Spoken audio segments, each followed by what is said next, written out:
ইন্দুবালার সামনে দিয়ে মাথায় ঝুড়ি ভর্তি কলমি শাক নিয়ে বাজারের দিকে যাচ্ছে একটা বউ। ইন্দুবালা থমকে দাঁড়ান। ও বউ, শুনছো? বউটা ঘুরে তাকায়। কলমি শাক কোথায় পেলে? তোমার বাড়ির? বিক্রি করতে নিয়ে যাচ্ছ? বউটা হাসে। মেয়ের বাড়ি গেছিলাম মা। আমার তো আর পুকুর নেই। ওর শাওরির বড় একটা পুকুর ছিল, তো সেই পুকুরের। ইন্দুবালা বলেন, ছিল কেন বলছো?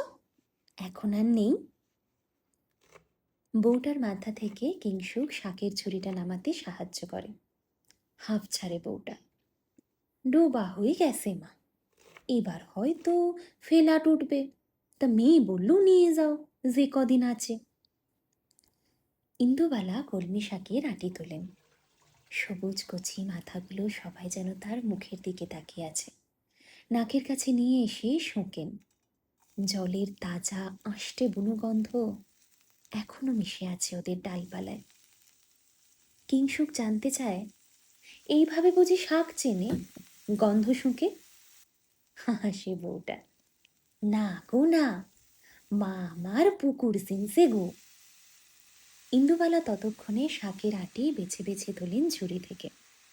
কিংসুকের পছন্দ হয় না ব্যাপারটা, একটু বিরক্ত হয়েই বলে ওঠে সে, আজ কিন্তু কলমি শাক মেনুতে নেই দিদা। ইন্দুবালা বিড়বিড় করেন, নেই তো কি হতে কতক্ষণ?